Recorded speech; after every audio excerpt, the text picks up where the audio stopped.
Assalamualaikum warahmatullahi wabarakatuh.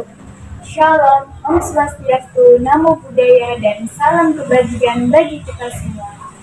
Halo teman-teman, perkenalkan nama saya Andini Francisca, biasa dipanggil Andini, dengan nomor presensi 5 dari kelas 10 AKL 1 sekolah di SMK Negeri 1, Kota Kudus, Jawa Tengah.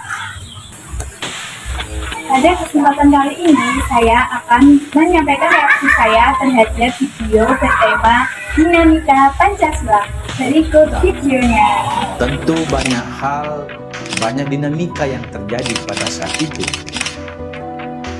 Hari ini kalau kita bicara tentang Pancasila untuk masa depan, kita bisa membagi bahwa Pancasila itu dalam konteks pendidikan tentang Pancasila, pendidikan melalui Pancasila, dan pendidikan untuk Pancasila.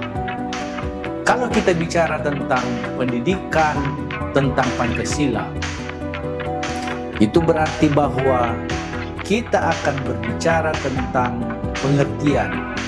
Kita akan berbicara tentang fungsi dan kedudukan Pancasila dalam kehidupan berbangsa dan bernegara.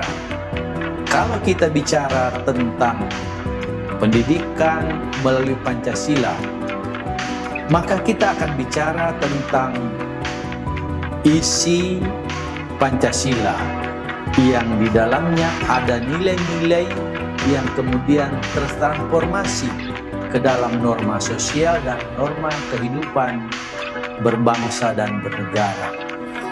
Dan kalau kita bicara tentang pendidikan untuk Pancasila, maka kita akan bicara tentang bagaimana kajian, bagaimana nilai-nilai Pancasila ini kita pandang dalam tatanan kehidupan berbangsa dan bermasyarakat.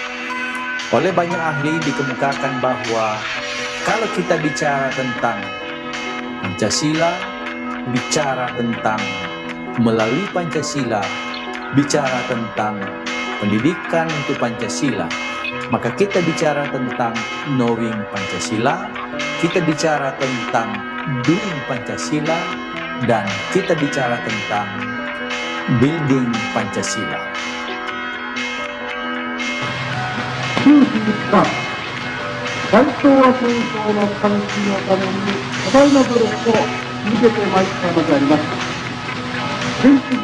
Sahabat perspektif yang saya muliakan,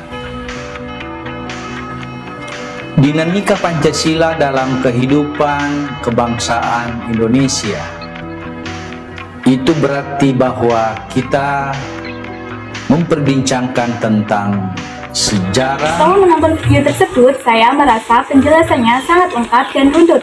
Di bagian awal, video membahas tentang makna Pancasila sebagai pandangan hidup, dasar negara, dan sumber hukum bagi bangsa Indonesia. Kemudian dijelaskan pembagian konsep pendidikan tentang Pancasila melalui Pancasila dan untuk Pancasila yang menurut saya sangat membantu memahami Pancasila bukan hanya sebagai teori tetapi juga penerapan nilai dalam kehidupan. Bagian sejarahnya juga menarik karena videonya menjelaskan perjalanan panjang Pancasila mulai dari sidang DPUPKI, perumusan Piagam Jakarta, pembentukan UUD 1945 hingga pengesahan oleh PPKI. Saya jadi lebih paham bahwa Pancasila terbentuk melalui proses diskusi dan kompromi yang panjang. Selain itu, video memaparkan dinamika Pancasila di setiap masa pemerintahan, mulai dari Orde Lama, Orde Baru, hingga Reformasi. Saya menangkap bahwa setiap era memiliki kebijakan dan cara yang berbeda dalam menghidupkan nilai-nilai Pancasila. Bahkan di masa Reformasi, ketika Pancasila sempat terpinggirkan, akhirnya muncul kembali melalui berbagai upaya penguatan seperti pembentukan GPIP. Secara keseluruhan, video ini membuka wawasan saya bahwa Pancasila bukan hanya sebagai simbol, tetapi terus berkembang sesuai zaman dan tetap menjadi pedoman hidup berbangsa serta bernegara. Video ini jelas, informatif, dan sangat membantu untuk memahami dinamisasi Pancasila dari masa ke masa. Sekian video dari reaksi saya. Terima kasih. Wassalamualaikum warahmatullahi wabarakatuh.